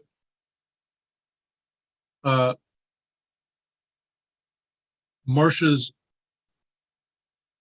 resolution. So can we mine this for, yeah, so we have become honest, becomes more authentic.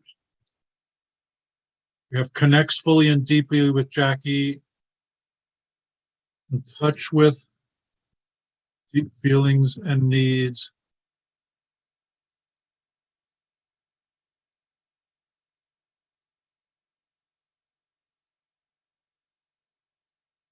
She doesn't get thrown easily anymore. Working cooperatively, as I'm looking at that,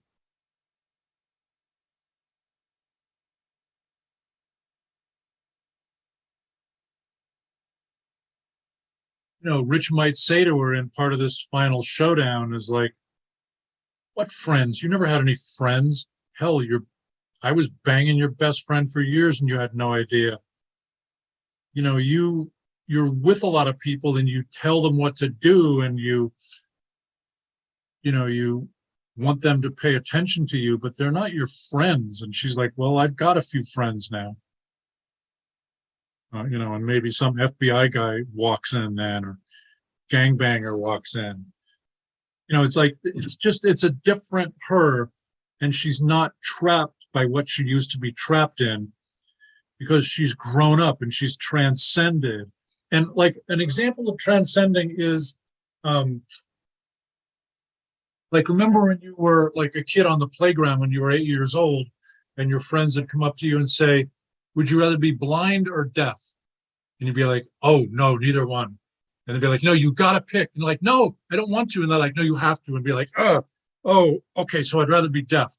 But then they come back to you when you're 14 and they go, would you rather be blind or deaf? And you'd be like, I don't know, who cares? And they'd be like, no, you got to pick. And you're like, no, I don't. Like, why do you, who cares? It's like it doesn't, when you were 8, they said you have to pick. You were like, oh no. Now you're like, no, I don't. Grow up, get a life, that kind of thing. Like that the hooks that Rich had in her don't work anymore. Yeah, so she's not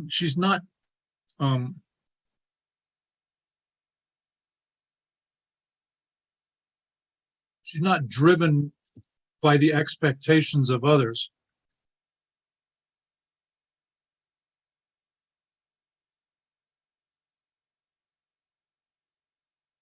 Okay, so these are things that are personal growth recommendations for Jackie, and we'll get to those.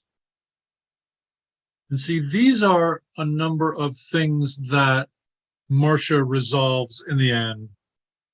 So let's bring those over here. I'm thinking about the teddy bear and, like resolving the molesting of Jackie. And, does that ever get resolved in any way if the one piece of evidence has been destroyed? And, is Rich taken down big time, like he's going off to jail for financial fraud and tax evasion, and, they got him.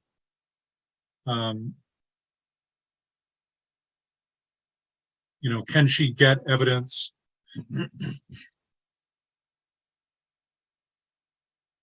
That kind of thing.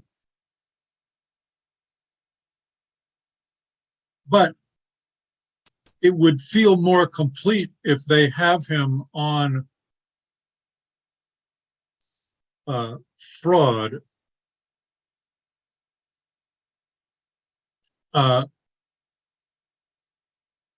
So what I was thinking about as I was looking at this a minute ago was, she had this teddy bear that had a camera in it, and it got video. And, maybe Marcia is saying to the FBI guy that's there, she had this evidence that he was molesting her. She bought this teddy bear with a camera. And the FBI guy says, well, how recently did you buy that? She goes, last year. And she goes, well, the FBI agent could say, well, the new ones, like they write that in the cloud. They back it up in the cloud too. They don't just keep it on the disk. So, maybe Jackie can like go on her phone and find it and like, holy crap, there it is. So then they have one more piece of evidence that takes him down, and it wraps up that ugly aspect of Rich instead of him getting away with that.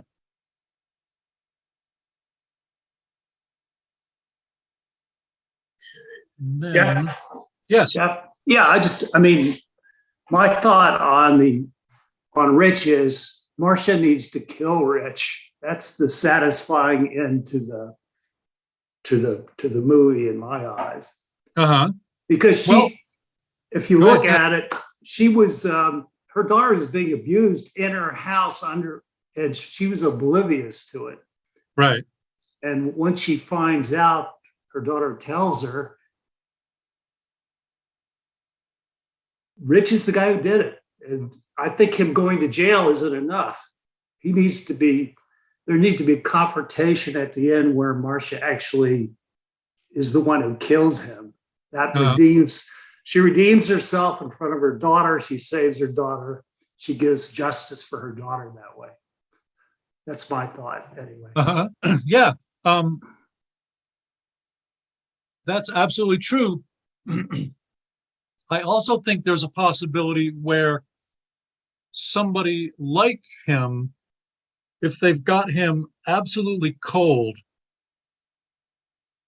and he's looking at, like 30, even 25 to life or something like that, and like there's no squeaking out of it, and there's no, he's not going to get out on appeal, and they have him for attempted murder and a lot of different things. It's for some people, there are things worse than death, and him, living in a hardcore federal pen and himself getting raped and having no money and being thrown in with all these hardcore bad guys. It could actually be worse than he might be begging her to kill him. And Jackie may say, no, I'd rather, get a letter from you about how you got raped in prison for the 50th time, something like that. So it's just, that's one possible way to finish him off even worse, but certainly killing him is one option. And in that type of situation, it could easily happen. Yeah, and somebody raised a question about wouldn't she go to jail, but I foresee this to being a self-defense situation at the end. When it's kill or be killed. Yeah, it's really a question of experimenting with both endings and other possible endings and seeing which is the most satisfying, which, somebody once said, living well is the best revenge. And in a play on words, I turn that into living hell is the best revenge. But it doesn't so much change the story thematically because she's still a woman of power who conclusively defeats a monster. Jeff, and that's a degree. Yes. What you could do is find out that this guy also molested other underage kids. And in prison, they don't like child molesters. They're the first to go. Yep. So he could get killed in prison. Yeah. Yeah, I was happy to hear that, like, they would say, oh, Bernie Madoff got beat up in prison today, and feel like, that's great. And, he had a rough time in prison, and that warmed the cockles of my heart.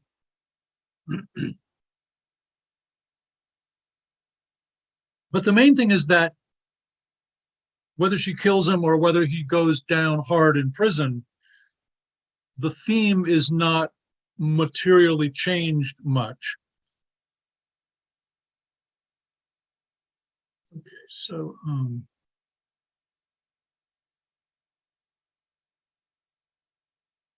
Now, the other thing about the theme is that, who she becomes, who Marcia becomes in the end, is going to be a function of some of this. Like, she is powerful, capable, and, what it's going to take for her to get too rich to try to rescue Jackie, before her army of gangbangers can arrive and the FBI can arrive. She's got to go in there herself. The cavalry's coming, but she can't wait for them. And they're not fixing it for her. They lend a hand, but she's the main doer. So that she has to be a different person to be able to get in there, to win, to even get in the room, to do all these things. And she's learned from her daughter how to make things happen, and how to be powerful.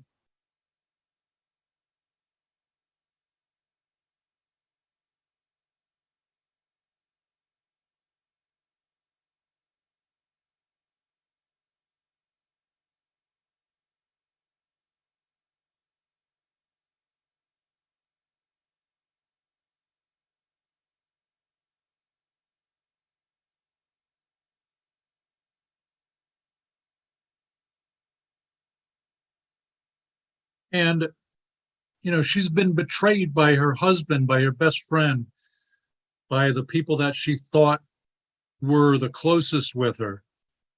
And, the people at her country club wouldn't help her, and the gangbangers on the street would. It's like she's found her real tribe, and found what, and people in the country club that would help her might have been the ones that she never got along with before. Or so, we're just playing for how high contrast can we make it. So we're amplifying certain aspects, because certainly not everybody in her country club is a horrible person, but we're playing on an aspect of that in the story. And Jeff? the people that, yes. Got a question. When the story starts, she has a certain skill set, which is a liability to her, but she has to use that same skill set to resolve the dilemma to become a better person, correct? Not necessarily. She has, let's look at her skill sets again.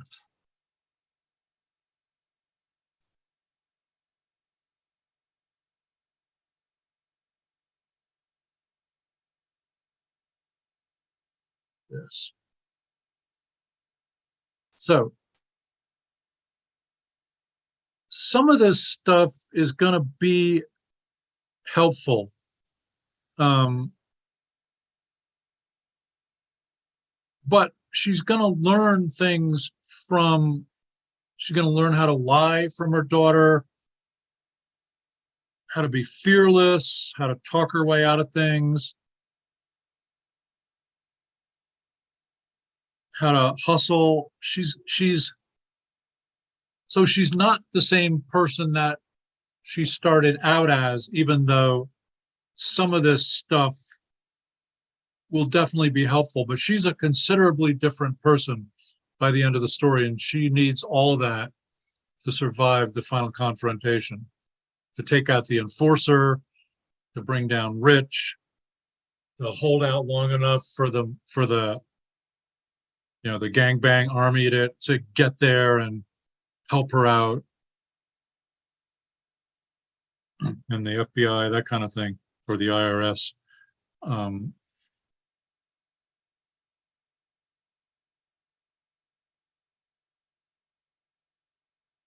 So you can see that we are kind of collecting our wits and gathering what we have and seeing how she is different, how she has power and becomes authentic, is in touch with her deep feelings, doesn't get thrown easily, no longer driven by the expectations of others, working cooperatively with other people, connects fully and deeply with her daughter, becomes a good mother, and really gets her daughter, supports her, isn't judging her, helps her turn her life around, transcends her own weaknesses and disabilities, honest with Jackie and with herself, and like brutally honest, and powerful and fearless.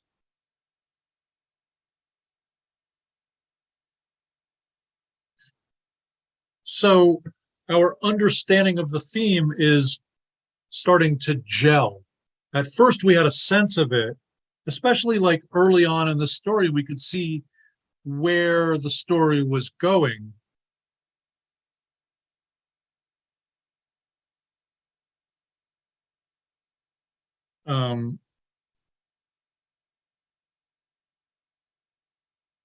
But now there are more components in the ending than we thought of at first, because we collected our wits, we added more elements to the story,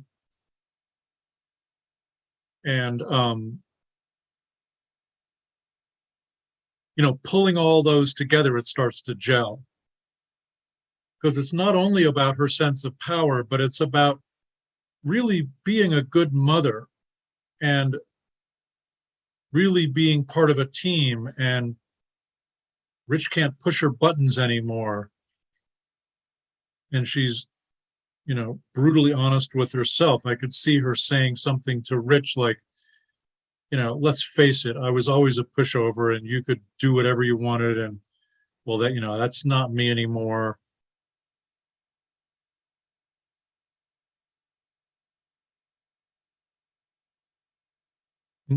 She knows how to fight, and she knows how to win, and she knows how to finish things.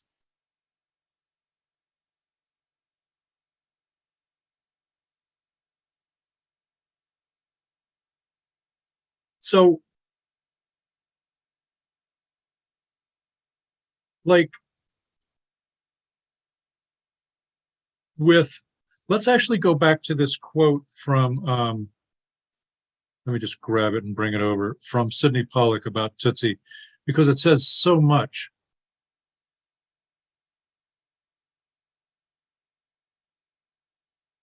And it's right where we are in this story at this point.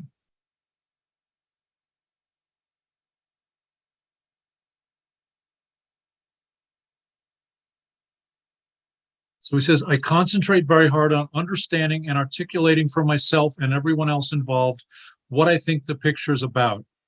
By what it's about, I do not mean story. What a film is about, in my opinion, has nothing to do with story. Quite the opposite. It's everything except the story. It's trying to arrive at a sort of spine, if you will, of the picture, a way of viewing it that directorially instructs you on a way to view each scene. Tootsie was about a man who became a better man for having been a woman. If you start to look at every scene and say, in what way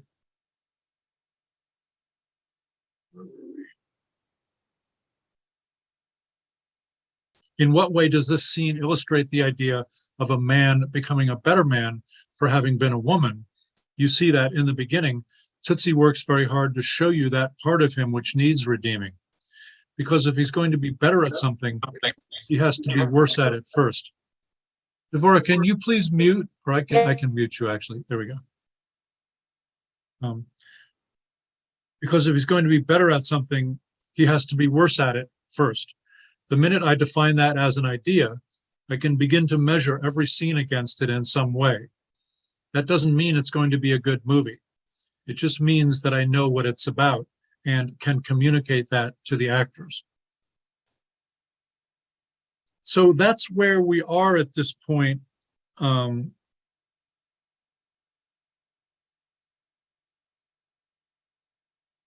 Understanding and articulating what the picture's about.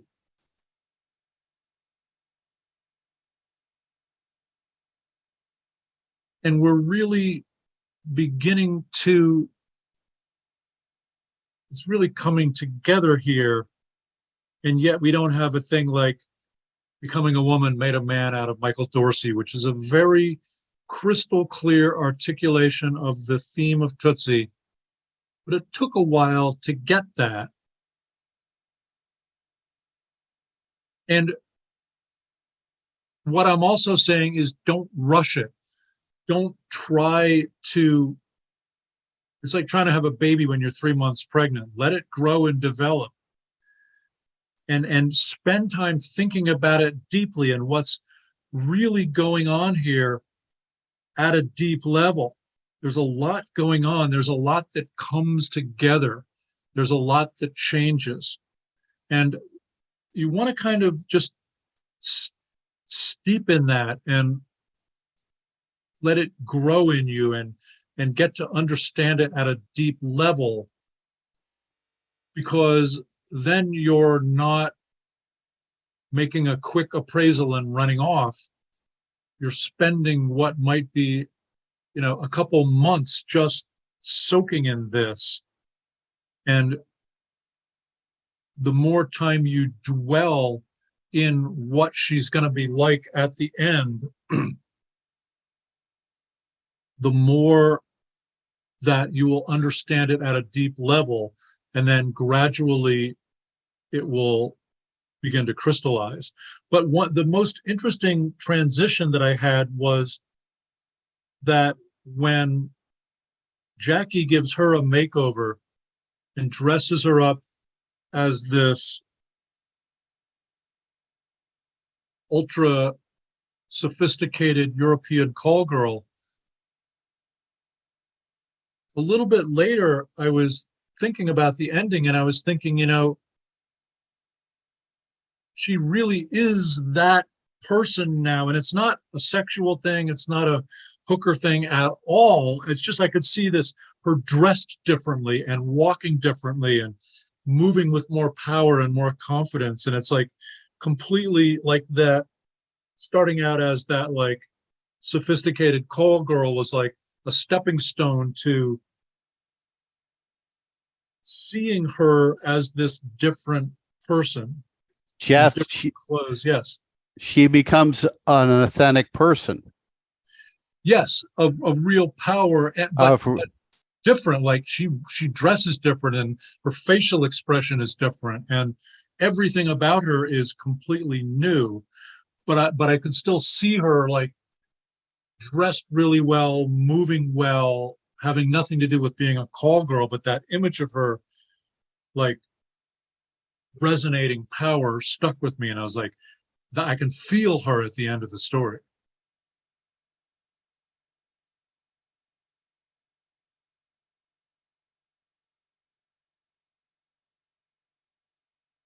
So, I mean, I'm not sure how much further we need to go, because this is where you want to end up. The ability to articulate theme in a crystal clear fashion, like Becoming a Woman Made a Man out of Michael Dorsey, might take a month, or it might take weeks, or it might take a day. But these things kind of come to you, or they become clear, or the obvious becomes apparent, or you're at the store and you hear somebody in the checkout line talking in front of you, and they say something and you're like, oh, that's it. Now I really got it. And I kind of really articulate it super clearly. But you want to let that grow and come to you, not try to force it, because it's not worth all that much. This is what's worth it. This is what the audience leaves with. That's the essence of it, is the audience doesn't leave with a clearly articulated sense of theme. They leave with this. They get all these different things that come with the story and with the ending. Jeff, Yes. Yeah.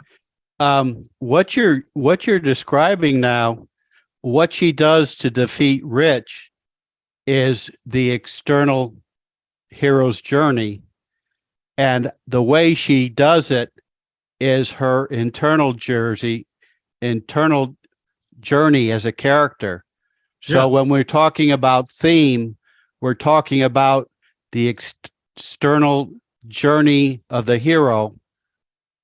And then we're also talking about the internal change of the character. Totally. Absolutely. And it's her internal change that enables her to complete the external journey. The person she started out as couldn't have pulled this off.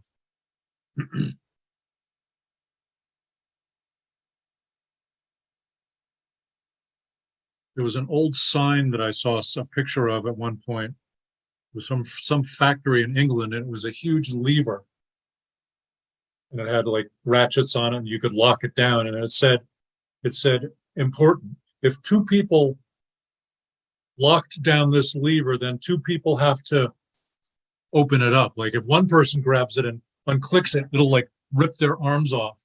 It's kind of like the person she was couldn't move this lever. She had to become grown and changed. And so much of that is about becoming a good mother.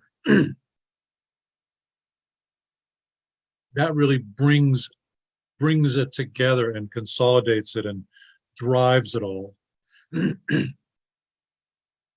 But she's more than just that, but that's right at the nucleus of it. You know, and Jackie's in the room with her when she's doing all this. She's rescuing Jackie and fighting to free her.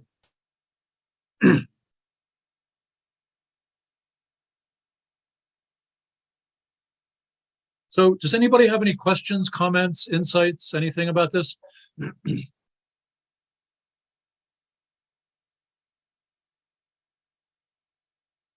So you can see how working with working with theme really helps you hold the story together and think it through, and you can see where you want to end up. So that you can see where you want to end up thematically, and that directs the story choices you make to help get you there. But it's a remarkably powerful tool. And it's all about something that you're doing to the audience. It's all about the audience. And you're sculpting the mood that the audience leaves in, which is really woven right into the story's theme. The audience really embodies the theme when they leave the theater, in the same way that the protagonist embodies the theme when they resolve their dilemma conclusively.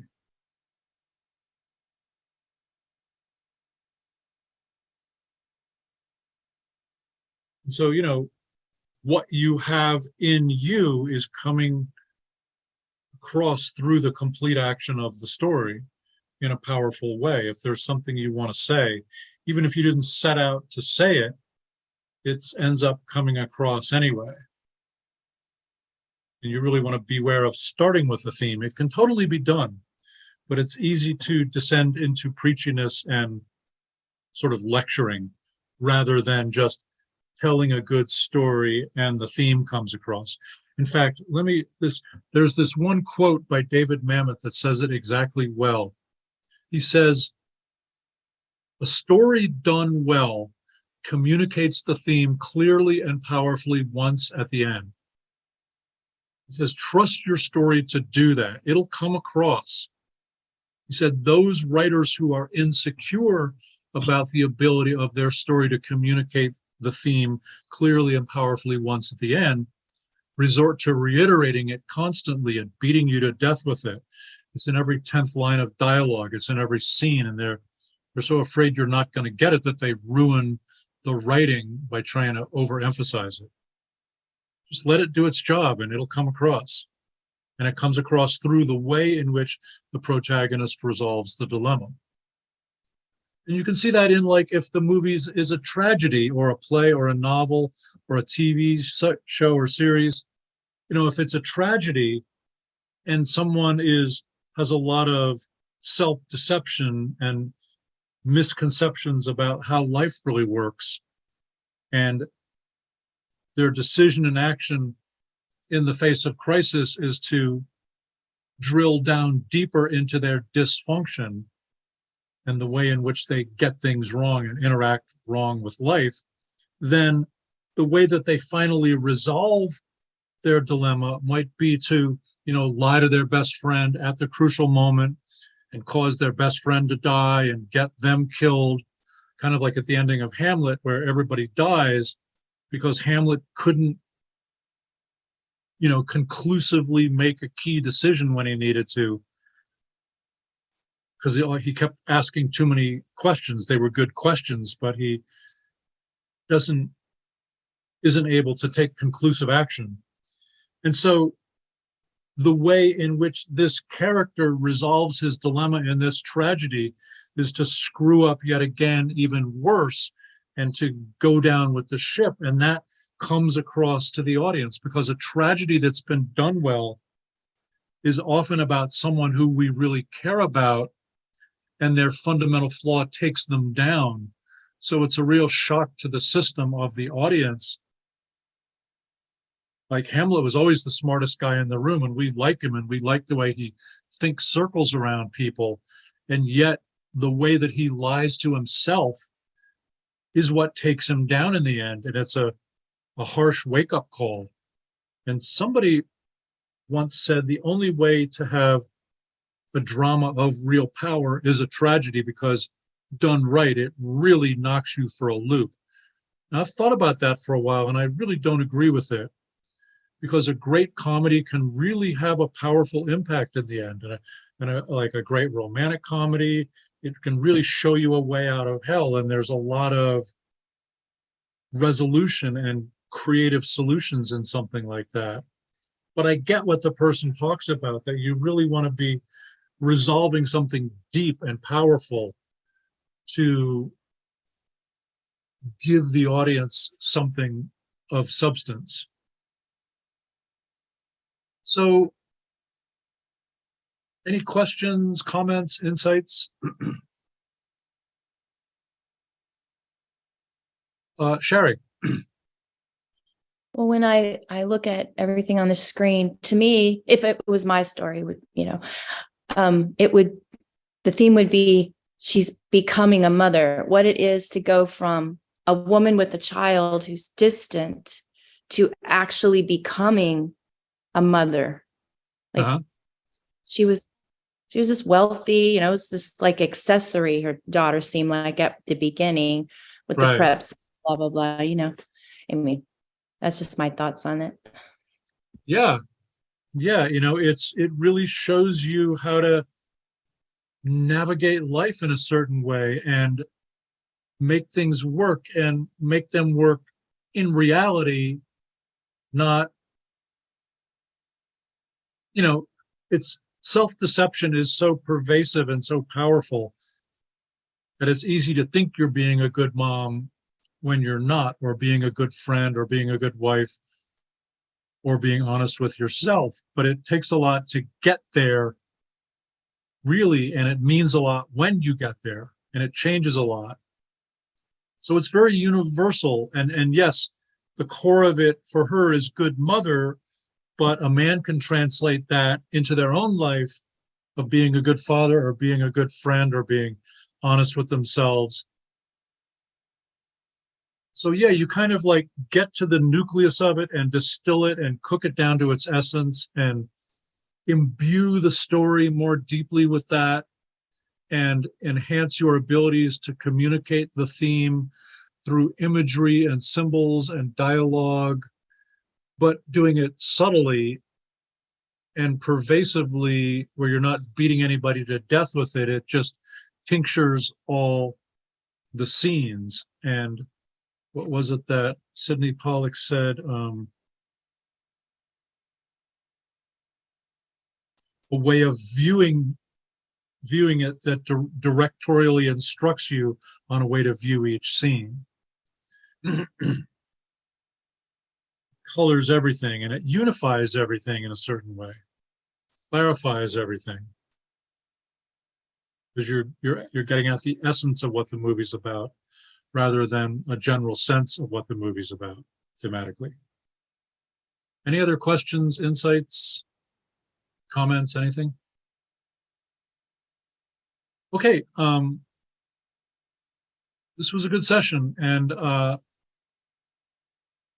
hope it was useful and practical. Theme is very often misunderstood, and people will say, well, the theme of the movie was teen suicide, which is absolutely untrue. That's a story element. Theme is different. And I was interviewed at Film Courage, and they've interviewed thousands and thousands of people. And when I said, the way in which the protagonist resolves the dilemma expresses the theme of the story, they said, you know, we've heard hundreds and hundreds of people define theme, talk about what theme is, and they said that's by far the clearest and best articulation of it we've ever heard. And that came from my playwriting teacher, Irving Fisk, many years ago. And he stopped me and said, this is really important. And he said that to me, the way in which the protagonist resolves the dilemma, you know, expresses the theme of the piece. And I was like, so say that again? And he was like, he said it again. I was like, huh, that's very specific and really interesting. He was like, yeah, it's really key. You really got to get that. And, you know, I worked with him on and off for 9 or 10 years. And there was maybe 3 or 4 times when he stopped me and said, this is really important. And that was one of them.